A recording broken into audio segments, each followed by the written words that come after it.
बिस्मिल्लाहिर्रहमानिर्रहीम। अस्सलाम वालेकुम। कुक विद कराची चैनल में आपको खुशामदीद। आज मैं बनाने जा रही हूँ मटन कढ़ाई। बहुत ही लजीज बनती है और बहुत ही कम ऑयल में बनाई है, तो ज़रूर ट्राई करिएगा आप और मुझे बताइएगा अपना फ़ीडबैक कि आपको कैसी लगी। तो चलते हैं रेसिपी की तरफ। 1 किलो मटन है ये। अब नमक लिया है मैंने यहाँ पर 1 टेबल स्पून, तो ये हम इसमें डाल देंगे। हल्दी ½ टी स्पून ये भी डाल देंगे। ये मैंने 3 से 4 अदद लिए हैं हरी मिर्च, इनको काट दिया है। ये डाल देंगे। 4 से 5 जवे हैं लहसुन के, तो ये सिर्फ अभी हम डालेंगे। इसमें प्याज लिए मैंने और ये भी मैं इसमें डालूंगी। अगर आपको नहीं डालनी तो आप नहीं डालें, स्किप कर दें। आधा गिलास पानी, ठीक है, आधा गिलास इसलिए कि गोश्त गलाना है हमने और इसका अपना पानी भी निकलेगा। अच्छा जी, अब हम इसमें डाल देंगे ये टमाटर। मैंने देखें ये बहुत छोटे साइज़ के थे, तकरीबन इतने, तो ये मैंने इनको कट कर लिया है हाफ इस तरह से, और ये इनको इस पर रख दूँगी मैं ताकि स्टीम में ये गल जाए। और इनका जो छिलका है, स्किन जो है वो हम इसकी आराम से रिमूव कर देंगे। टमाटर मैंने ले लिए हैं 5 से 6 अदद। तो अब देखिए 15 से तकरीबन 20 मिनट हो गए और गोश्त जो है वो हमारा अच्छी तरीके से गल गया है। अब ये टमाटर की जो स्किन है ये मैं उतार लूँगी। गोश्त मैंने इसमें ट्रांसफ़र कर दिया है, ठीक है, और फ्लेम ऑन कर देते हैं अब हम। और ऑयल मैंने बिल्कुल भी नहीं डाला था इसमें, तो अब डालेंगे हम इसमें ऑयल, या घी डाल दें आप या मक्खन भी डाल सकते हैं। ये तकरीबन 2 टेबल स्पून जो है मैंने इसमें घी डाला है। 1 टेबल स्पून के करीब मैं थोड़ा इसमें ऑयल भी डाल रही हूँ। अब जैसे जैसे भुनाई हो रही है तो इसमें डाल देते हैं कुछ मसाले। ये मैंने लिया है 1 टेबल स्पून ज़ीरा, ये भुना हुआ कुटा हुआ है। ये है पिसी हुई लाल मिर्च ½ टी स्पून, कुटी हुई लाल मिर्च 1 टीस्पून, कुटा हुआ धनिया, तो ये मैंने तकरीबन 1.5 टेबल स्पून यानी कि 1.5 टेबल स्पून लिया है। कढ़ाई मसाला है ये मैंने लिया है 1 टेबल स्पून। पिसी हुई काली मिर्च ली है, ये ली है 1 टीस्पून। तो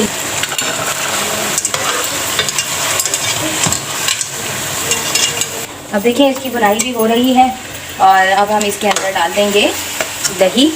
ये देखिए मैंने 1 प्याली ली है, तो ये हम डाल देंगे इसमें।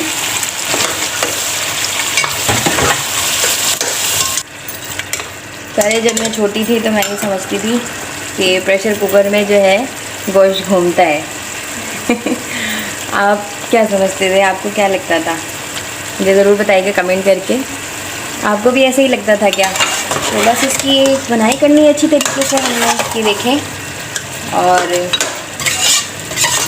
अगर आपके पास जो गोश्त है उसमें से हीक आती है मटन में से या बीच में से, तो आप उसको पहले 1 उबाल देकर लहसुन के साथ 2 जवे डाल दें लहसुन के, और 1 उबाल देने पानी की, और उस गोश्त का जो पानी है उसको आप ड्रेन कर दें, और फिर उसके बाद आप उसको बनाएं तो बिल्कुल उसकी हीट जो है वो खत्म हो जाए। तो ये देखें ऑयल आ रहा है इसके ऊपर।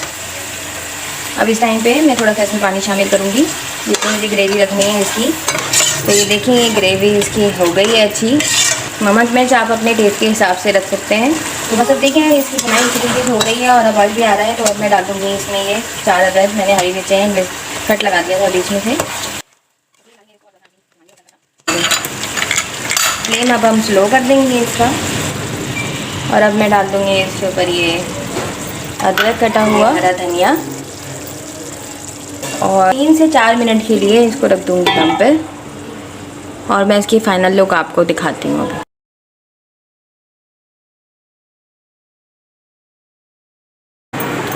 तो ये देखें मटन का कढ़ाई जो है वो तैयार हो गई है, और अब मैं इसके ऊपर डाल रही हूँ धनिया और अदरक से आप इसको गार्निश कर दें थोड़ा सा।